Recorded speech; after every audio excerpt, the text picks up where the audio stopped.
प्रिय देशवासियों, नमस्कार। हम सभी ने बीते दिनों में देश का सामर्थ्य और उसका संयम दोनों देखा है। मैं सबसे पहले भारत की पराक्रमी सेनाओं को, सशस्त्र बलों को,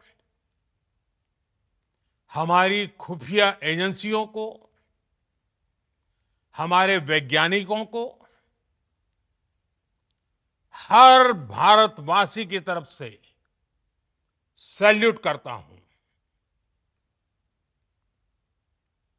हमारे वीर सैनिकों ने ऑपरेशन सिंदूर के लक्ष्यों की प्राप्ति के लिए असीम शौर्य का प्रदर्शन किया। मैं उनकी वीरता को, उनके साहस को, उनके पराक्रम को आज समर्पित करता हूं हमारे देश की हर माता को, देश की हर बहन को और देश की हर बेटी को ये पराक्रम समर्पित करता हूं। साथियों, 22 अप्रैल को पहलगाम में आतंकवादियों ने जो बर्बरता दिखाई थी, उसने देश और दुनिया को झकझोर दिया था। छुट्टियां मना रहे निर्दोष मासूम नागरिकों को धर्म पूछकर उनके परिवार के सामने, उनके बच्चों के सामने बेरहमी से मार डालना, यह आतंक का बहुत विभत्स चेहरा था, क्रूरता थी। ये देश के सद्भाव को तोड़ने की घिनौनी कोशिश भी थी। मेरे लिए व्यक्तिगत रूप से ये पीड़ा बहुत बड़ी थी।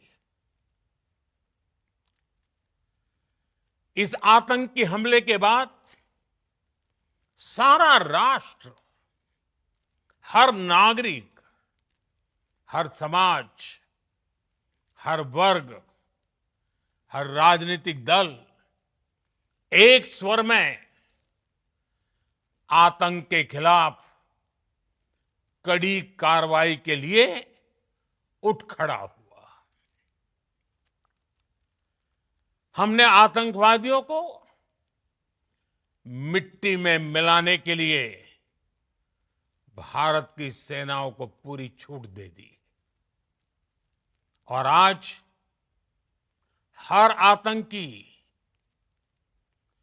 आतंक का हर संगठन जान चुका है कि हमारी बहनों बेटियों के माथे से सिंदूर हटाने का अंजाम क्या होता है। साथियों, ऑपरेशन सिंदूर ये सिर्फ नाम नहीं है, ये देश के कोटि कोटि लोगों की भावनाओं का प्रतिबिंब है। ऑपरेशन सिंदूर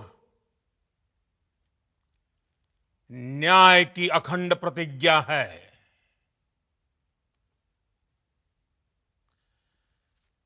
6 मई की देर रात, 7 मई की सुबह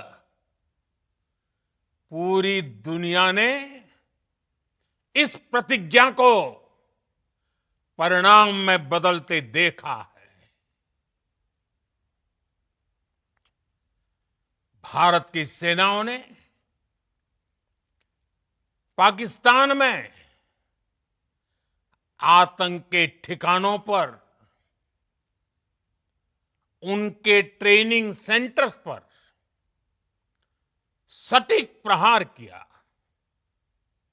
आतंकियों ने सपने में भी नहीं सोचा था कि भारत इतना बड़ा फैसला ले सकता है।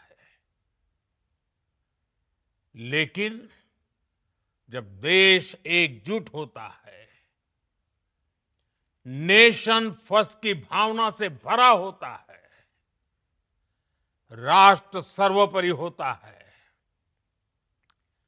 तो फौलादी फैसले लिए जाते हैं, परिणाम लाकर दिखाए जाते हैं। जब पाकिस्तान में आतंक के अड्डों पर भारत की मिसाइलों ने हमला बोला, भारत के ड्रोन्स ने हमला बोला, तो आतंकी संगठनों की इमारतें नहीं, बल्कि उनका हौसला भी थर्रा गया। बहावलपुर और मुरिद के जैसे आतंकी ठिकाने एक प्रकार से ग्लोबल टेररिज्म की यूनिवर्सिटीज रही है। दुनिया में कहीं पर भी जो बड़े आतंकी हमले हुए हैं, चाहे 9/11 हो, चाहे लंदन ट्यूब बॉम्बिंग हो, या भारत में दशकों से जो बड़े बड़े आतंकी हमले हुए हैं, उन सब के तार कहीं ना कहीं आतंक के इन्हीं ठिकानों से जुड़ते रहे हैं। आतंकियों ने हमारी बहनों का सिंदूर उजाड़ा था, इसलिए भारत ने आतंक के ये हेडक्वार्टर्स उजाड़ दिए। भारत के इन हमलों में 100 से अधिक खूंखार आतंकवादियों को मौत के घाट उतारा गया है। आतंक के बहुत सारे आका बीते 2.5-3 दशकों से खुलेआम पाकिस्तान में घूम रहे थे, जो भारत के खिलाफ साजिशें करते थे। उन्हें भारत ने एक झटके में खत्म कर दिया। साथियों, भारत की इस कार्रवाई से पाकिस्तान घोर निराशा में गिर गया था, हताशा में गिर गया था, बौखला गया था। और इसी बौखलाहट में उसने एक और दुस्साहस किया। आतंक पर भारत की कार्रवाई का साथ देने के बजाय पाकिस्तान ने भारत पर ही हमला करना शुरू कर दिया। पाकिस्तान ने हमारे स्कूलों, कॉलेजों को, गुरुद्वारों को, मंदिरों को, सामान्य नागरिकों के घरों को निशाना बनाया। पाकिस्तान ने हमारे सैन्य ठिकानों को निशाना बनाया। लेकिन इसमें भी पाकिस्तान खुद बेनकाब हो गया। दुनिया ने देखा कि कैसे पाकिस्तान के ड्रोन्स, पाकिस्तान की मिसाइलें भारत के सामने तिनके की तरह बिखर गई। भारत के सशक्त एयर डिफेंस सिस्टम ने उन्हें आसमान में ही नष्ट कर दिया। पाकिस्तान की तैयारी सीमा पर वार की थी, लेकिन भारत ने पाकिस्तान के सीने पर वार कर दिया। भारत के ड्रोन्स, भारत की मिसाइलों ने सटीकता के साथ हमला किया। पाकिस्तानी वायुसेना के उन एयरबेस को नुकसान पहुंचाया, जिस पर पाकिस्तान को बहुत घमंड था। भारत ने पहले 3 दिनों में ही पाकिस्तान को इतना तबाह कर दिया जिसका उसे अंदाजा भी नहीं था। इसलिए भारत की आक्रामक कार्रवाई के बाद पाकिस्तान बचने के रास्ते खोजने लगा। पाकिस्तान दुनिया भर में तनाव कम करने के लिए गुहार लगा रहा था और बुरी तरह पीटने के बाद इसी मजबूरी में 10 मई की दोपहर को पाकिस्तानी सेना ने हमारे डीजीएमओ को संपर्क किया। तब तक हम आतंकवाद के इंफ्रास्ट्रक्चर को बड़े पैमाने पर तबाह कर चुके थे। आतंकियों को मौत के घाट उतार दिया गया था। पाकिस्तान के सीने में बसाए गए आतंक के अड्डों को हमने खंडहर बना दिया था। इसलिए जब पाकिस्तान की तरफ से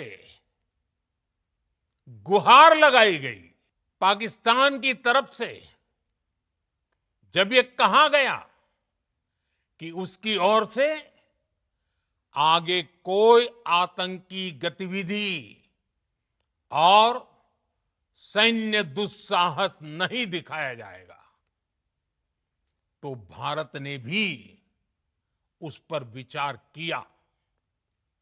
और मैं फिर दोहरा रहा हूं,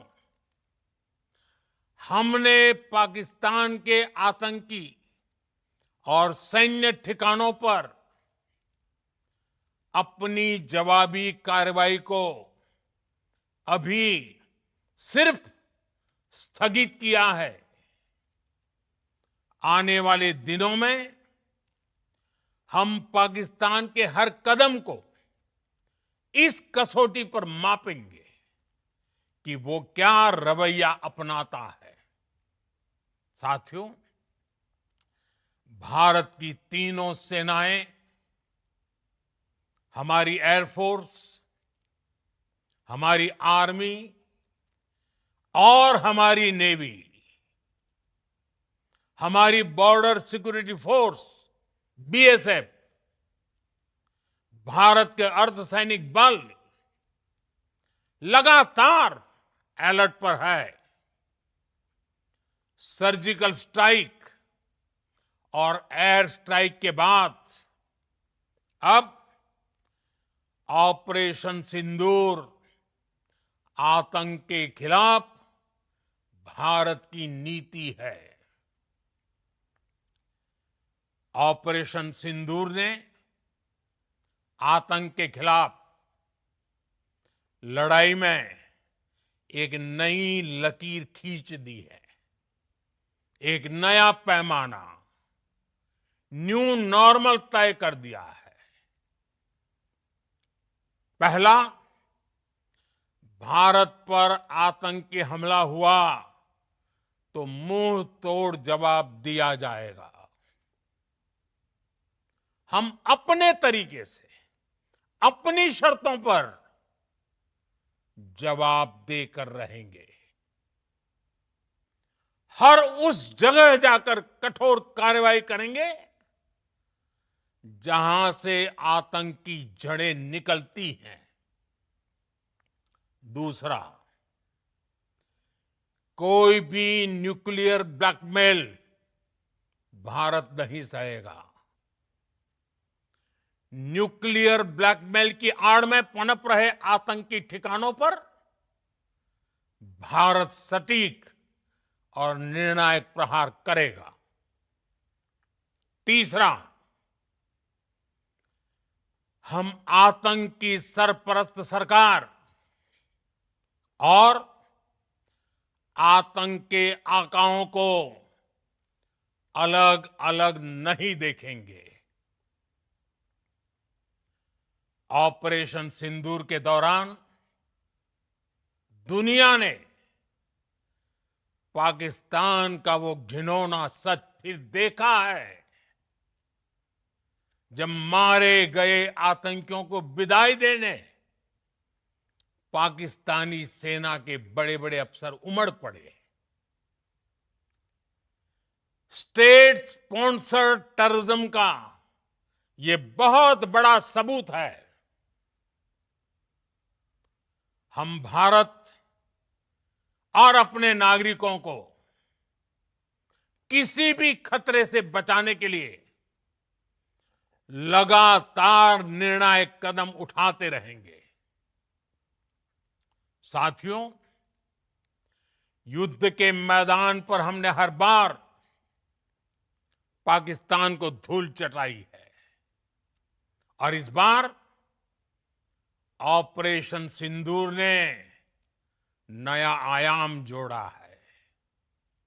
हमने रेगिस्तानों और पहाड़ों में अपनी क्षमता का शानदार प्रदर्शन किया और साथ ही न्यू एज वॉरफेयर में भी अपनी श्रेष्ठता सिद्ध की।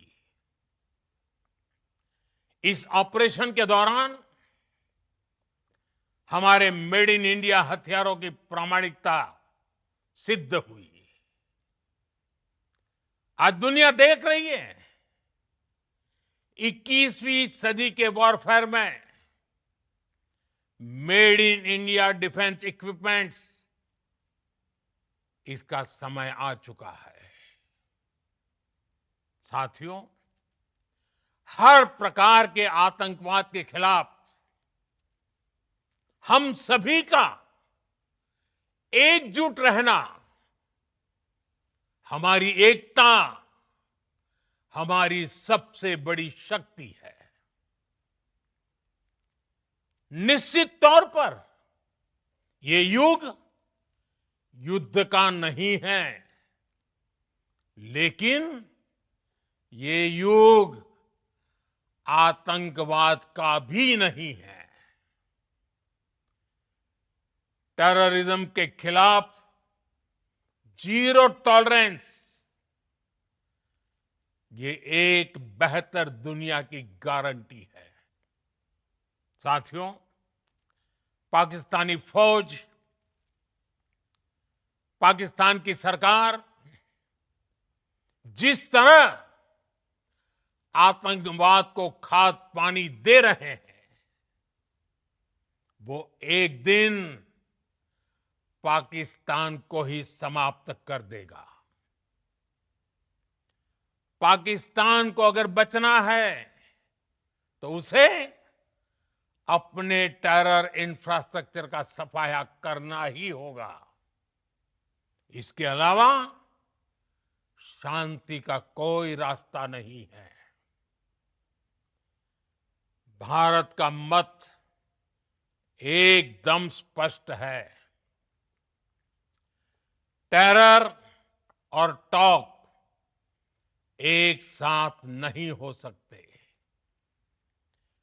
टेरर और ट्रेड एक साथ नहीं चल सकते और पानी और खून भी एक साथ नहीं बह सकता। मैं आज विश्व समुदाय को भी कहूंगा, हमारी घोषित नीति रही है अगर पाकिस्तान से बात होगी तो टेररिज्म पर ही होगी। अगर पाकिस्तान से बात होगी तो पाक ऑक्युपाइड कश्मीर पीओके उस पर ही होगी। प्रिय देशवासियों, आज बुद्ध पूर्णिमा है। भगवान बुद्ध ने हमें शांति का रास्ता दिखाया है। शांति का मार्ग भी शक्ति से होकर जाता है। मानवता शांति और समृद्धि की तरफ बढ़े, हर भारतीय शांति से जी सके, विकसित भारत के सपने को पूरा कर सके, इसके लिए भारत का शक्तिशाली होना बहुत जरूरी है। और आवश्यकता पड़ने पर इस शक्ति का इस्तेमाल भी जरूरी है। और पिछले कुछ दिनों में भारत ने यही किया है। मैं एक बार फिर भारत की सेना और सशस्त्र बलों को सैल्यूट करता हूं। हम भारतवासी के हौसले, हर भारतवासी का एकजुटता का शपथ, संकल्प, मैं उसे नमन करता हूं। बहुत बहुत धन्यवाद। भारत माता की जय। भारत माता की जय। भारत माता की जय।